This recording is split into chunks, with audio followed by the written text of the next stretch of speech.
This particular Easter is a very special day. This particular Easter is especially meaningful for our Orchard Grove family because today, Orchard Grove celebrates 25 years. So we're just thankful to God's goodness and grace. It's amazing. It's just amazing. You know, I was thinking 25 years ago today, I was loading up a trailer with my buddy Marcos, and we were humping the sound system, getting it in there, you know what I mean? And then we unload it and set it all up. And I think I was telling the church a couple weeks ago, then I had different change of clothes because I'd be all sweaty from loading all the gear. And I go put another set of clothes on. And I mean, who would have known? And I'm going to be sharing in a little bit about what we're going to be doing in the future. But I'm going to do a series of messages called How to Leave a Legacy, because it makes you think, you know. You want to leave a legacy with your life. And in fact, let me just say this. You are leaving a legacy, whether you realize it or not, you know. Somebody sent this to me this week about the church. And so, I don't know, whatever you think about it, but you'll get it in a minute. It kind of rolled to the back. We're not trying to do that. You know, we want to lift you up. We want to lift you up. I'm going to ask the teams to come up, and you guys can start to make your way in here. But I want to say a couple of things. First of all, I don't just believe in Jesus, and I do. And if you're a longtime Orchard Grover, you know this. I don't pump up and parade our church all that. I just don't. But I not only believe in Jesus, but I believe in the church.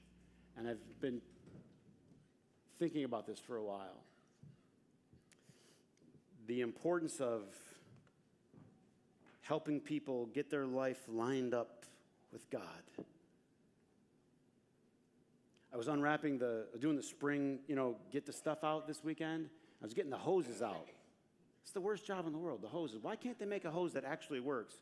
And don't tell me that you have one, because they don't. I tried them all, the crinkle kind, the never wrinkle kind, but they're all screwed up by the time you get them out. And there's all these kinks, and they're twisting them and turning them. And if you get the kinks out, then you got good flow.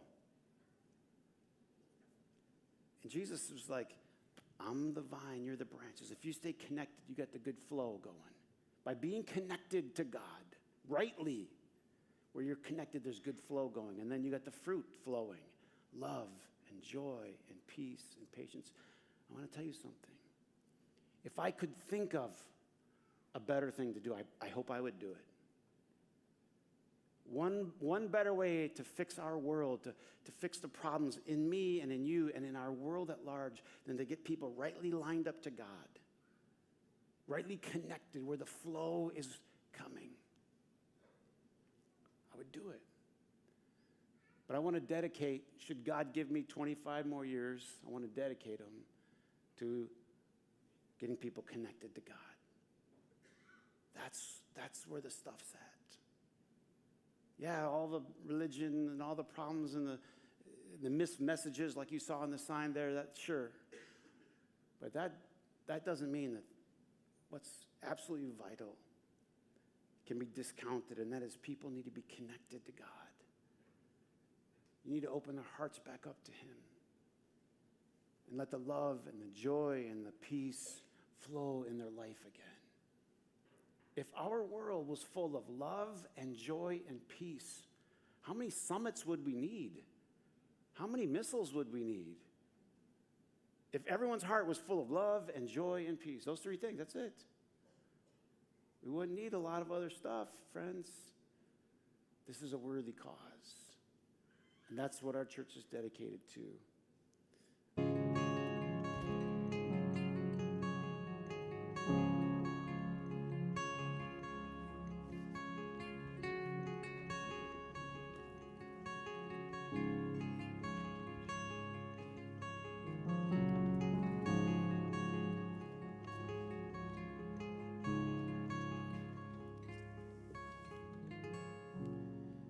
At the 6th hour, darkness came over the whole land. until the ninth hour. Anybody ever been through a dark time in life?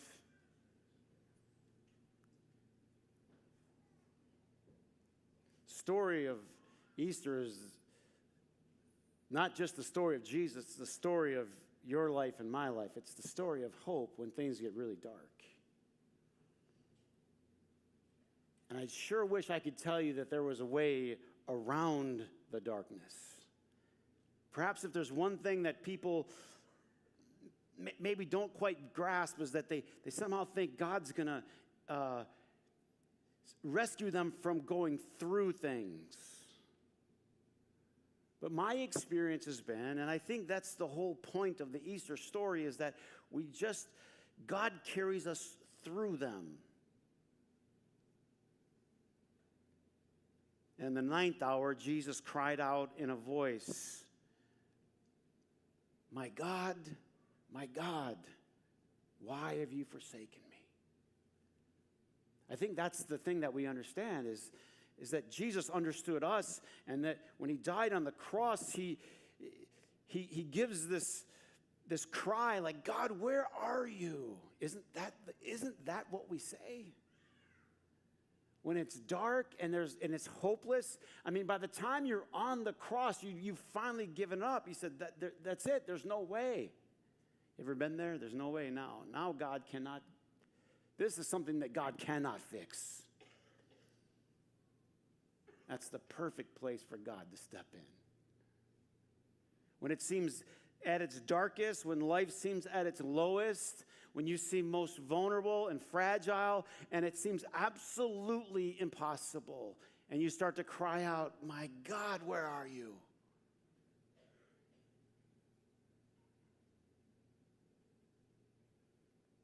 In darkness. Some things are just beyond our comprehension. God could never do this. The other day, I was here. We were with the band. They were practicing, getting ready, working hard for you guys. And Charlie and I were down here, like, we did some version of kickboxing and kung fu dancing while they were singing in here. And I was worn out, my back hurt and everything. We were having the best time. And we got done. She goes, "Dad, I'm all sweaty," So we were having the best time. And we walked outside. And she says to me, "Dad, I don't want Mom to get old." That's what she said. She goes, "I don't want to become an adult because then Mom will be a grandma and she's going to get old." I didn't know exactly how to respond, and she kept going. She said, "Because then if she turns into a grandma, then she's going to die like great-grandma did." Some of you know the story. My grandma died this year. It's had quite an effect on Charlie. She comes home from school the other day, and she's drawn, without my prompting or anything, she drew pictures of her and great-grandma decorating cookies. She was 2. She did that. And she drew her high chair and the cookies and the whole thing. And when you turn the picture over, it's her pushing great-grandma in her wheelchair. Profound. She was thinking about this. But she got really sad between all of this and just by the time we got outside. And she started asking some deep questions. Dad, I don't want that to happen. And then she said this, "I don't want to lose you."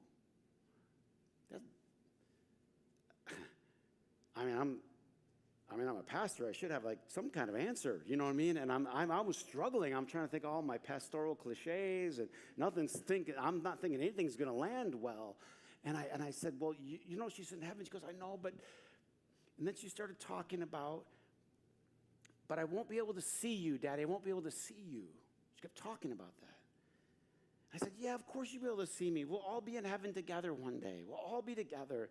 He goes, "But I won't be able to see you." And I couldn't figure it out. And then I realized, like, the last time she saw great-grandma was with her eyes shut, and she couldn't put it together. And, man, I was like, man, was I struggling, And I was just trying all of these things. And I said, no, it's going to be wonderful. I mean, it really is going to be wonderful. And we'll all be together, and you will be able to see. And I had no idea what to do, so I just took her to Dairy Queen. I was just like, I'm a pastor, and I got nothing. How about some Dairy Queen? So we go over to Dairy Queen, and, we got an M&M flurry, and, the mood started to change, and God's honest truth, we enjoyed it. We had the best time sharing an M&M flurry, and when she walked out the door, she goes, Dad, I feel so much better now. So I guess what I'm trying to say is, if I don't land anything today at church, just go over to Dairy Queen. It's right around the corner. Honest to God, you'll feel better no matter what. You know what I mean?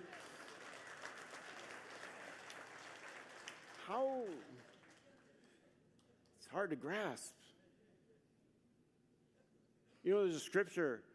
It says this, that eye has not seen.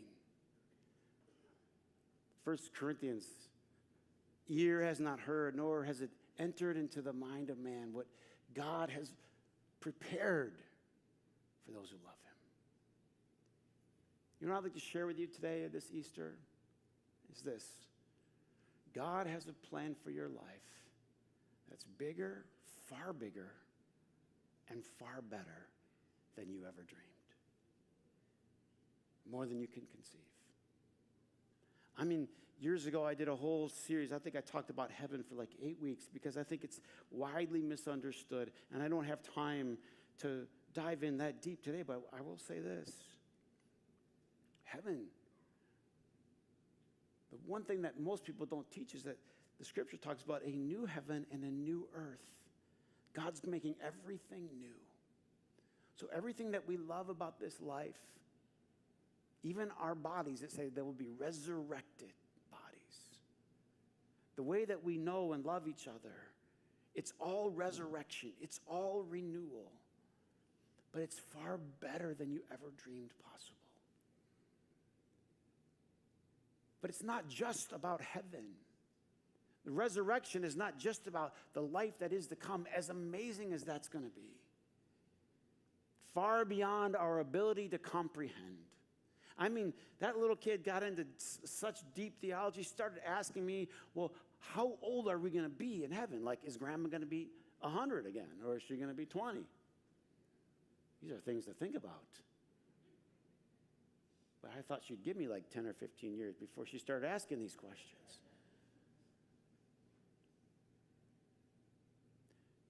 Jeremiah says this, one of my favorite verses, and I put some of my favorites in there so you can just take them in your heart and take them home with you.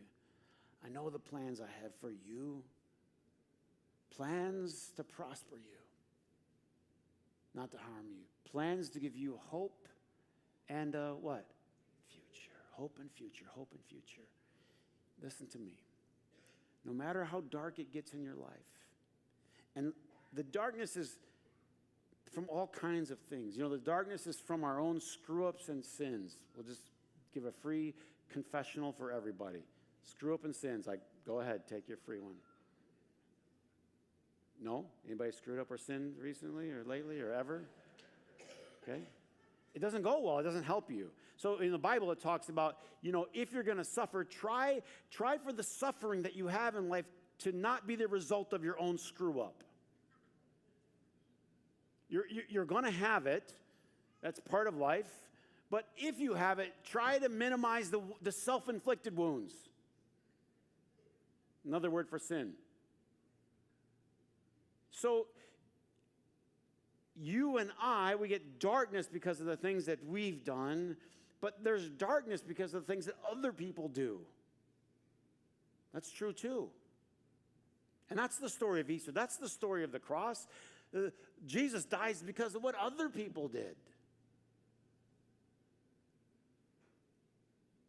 Because of their own problem, because of their own darkness. And doesn't it seem like we should not have to deal with that? I mean, isn't there a neighborhood you can move into where you don't have to deal with this? But Jesus knew you have to go through this. Remember when Jesus talks to Peter and he tells him, I'm going to suffer and I'm going to die. I'm going to suffer and I'm going to die. And Peter, what's his answer? Sure, God, whatever you got in store. No. Peter says, never. Never. You know, the problem is a lot of us have said never to God's plan in our life. We say yes as long as it looks rosy, but when it's difficult or when it's dark, we say never. But the story of Easter that you have to get is this. What we think of as an end is never the end. When you think it's over, it's not over. When you think you've hit the last one and you're at the very bottom, God is just getting started. When the Sabbath was over, Mary Magdalene and Mary, the mother of James, and Salome brought spices so they might anoint Jesus' body. The thing you got to remember about this story is everybody thinks it's over. I mean, when they're bringing the spices for the body, they're just, let's just make the best we can of a horrible situation. They're kind of packing it in. Some of you have done that with your life. You know, you've been through some tough times or some tough years or some tough months, and you're just bringing the spices. Just thinking, well, how many know God's not done yet? There's a surprise coming. There's something that you haven't dreamed or imagined. Very early on the first day of the week, just after sunrise, how many know it's dark and then the sun comes up again? The sun's going to rise again. Whatever has happened in your life, the sun's going to shine again. It's going to rise. They're on their way to the tomb. And they asked each other, who will roll away the stone? But when they looked up, they saw that the stone, which was very large, had already been what?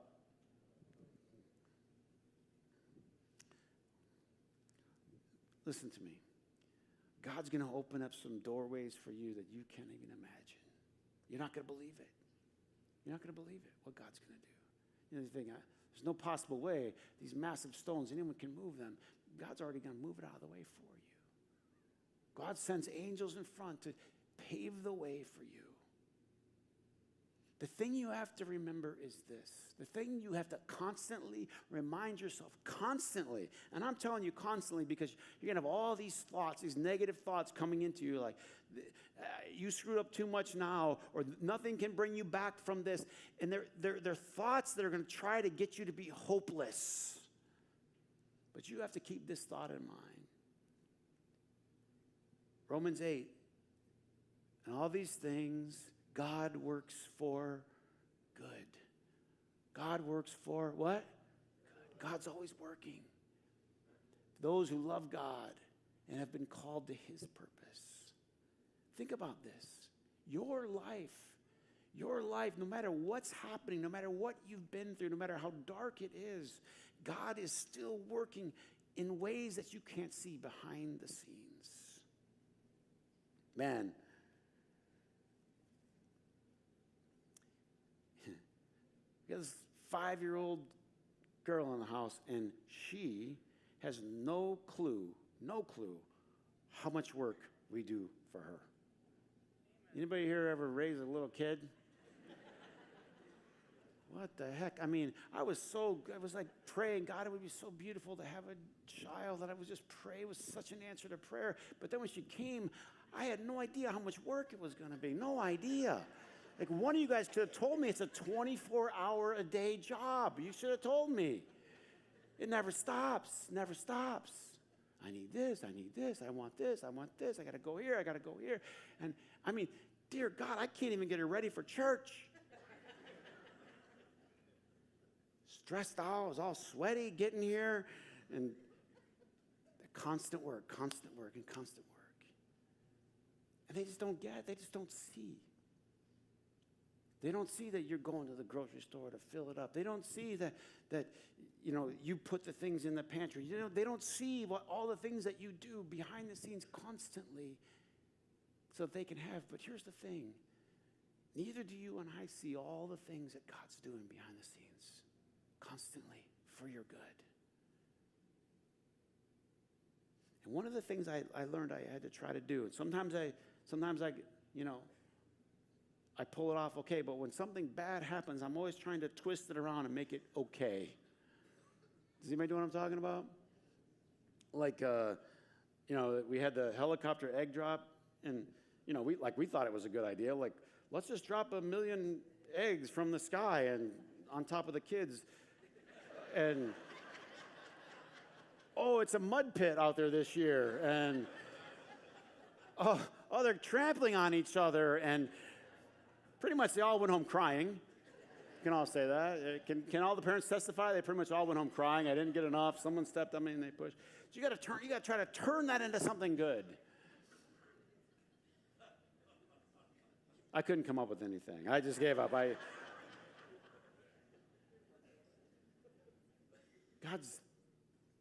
takes the difficult things in life and he turns them into good. Somehow. That's the miracle of Easter. That's the miracle of the cross. And the resurrection is God turns it into good.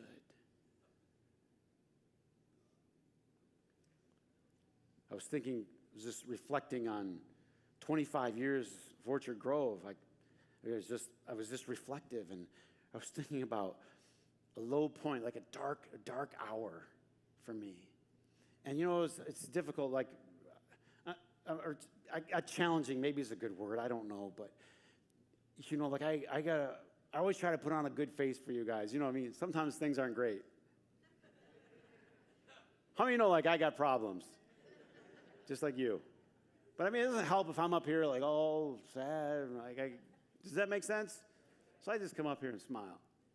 How you doing? But it's not always good. It's not always good, And I remember, in 2010, I still remember, it's got my office and get this letter from the bank, and they were coming out of the financial crisis. Remember 2008? And anybody ever signed a mortgage for a loan? Anybody? Just curious. Do you read it?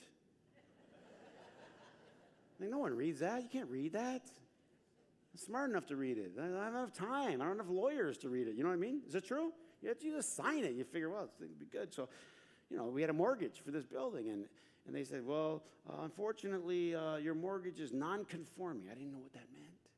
I'm Googling left and right. It was non-conforming. Just curious. We paid every payment absolutely on time for, I guess it would have been about 15 years then. Every payment on time. I just, silly me, ignorant me, I just assume if you pay every payment on time, they love you. You're making money off of us. That's what I thought. And they said, nope. Because of what happened with the crisis, you are non-conforming. This building's worth less than it was. And the guy, the relationship banker was missing for whatever reason. Couldn't find the relationship guy. I got a guy they called the Hammer. He called me up and said, hey, we're gonna need like $200,000. And I'm like, oh, okay. I said, for what? He goes, well, we got to get your loan back to conforming. It's funny, I've never even heard you guys. I never even talked to you guys in 15 years. Yeah. It got dark. I said, what do you mean? He goes, well, then we'll give you a 1-year extension. I go, hold on. I was born at night, but not last night. So you're telling me you want me to go ask this congregation to give you $200,000 and you give us a 1-year extension, and then you're going to take our building from us after you take $200,000. I go, if you're going to take it, just come take it. But I really didn't want that to happen. And I remember this. I still remember this. I had the phone, put it on my desk. So I think they have some rule that they can't hang up on you or something if you're a customer. I set it on there for 45 minutes and went back to work. I'm a nice guy, and then sometimes I'm not a nice guy. Does anybody know what I mean? Sometimes, he was coming after our flock, and I was a little upset at him. You know what I mean? I got a little fight in that shepherd. still remember I was panicked. I was leaving for Africa on a missions trip. I'm thinking, I'm going to be on the other side of the world, and this guy will not help deal with us. I said, we have paid. All you've done is make money off of us. Why don't you just keep making money? How many know a bunch of things happen? God sent somebody, brought somebody that I never would have imagined. I learned stuff that I didn't know I would ever going to have to learn about. But let me tell you the end of the story. When it was dark and dark and dark, and I thought they were going to come and take this from us. For what I could say was no fault of ours, zero, which I expressed to him. I said, I think you guys kind of got us into this mess.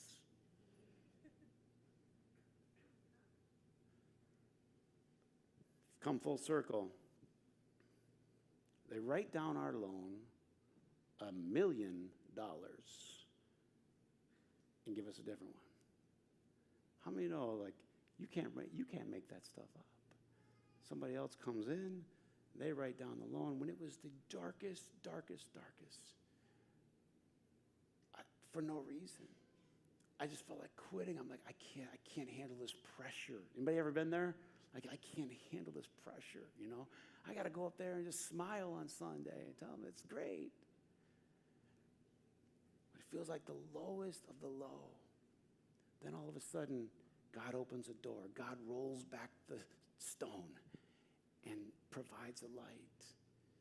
And what I want you to know is this. You can't control all the things that happen to you in life.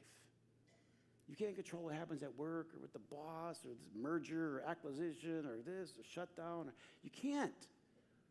How many of you know I would love to control a lot more stuff than I control? Who would like to join me on the control committee? Let's just control some stuff. Huh? How many control freaks do we have? Look at you. How many control maniacs do we have? Like, you can't, you're just like, just dial it all in. But the greatest thing you can do to learn to actually live by faith is to surrender control. You do your best, you work hard every day, but you got to give control to God. You got to give the outcomes to God. You can't control it. You got to trust. And when you trust, you'll know this. Sometimes it's going to be painful, but God's going to get you through it. God's going to get you through it. The other day, we took Charlie to the doctor for some shots. So, you know, you always wonder, like, do you tell her or do you not tell her? Or when do you tell her? You know, anybody ever been there? Like how much crying do we want? Do we just... So at some point, we told her, like, we're going to go to the doctor, and they're going to give you some shots.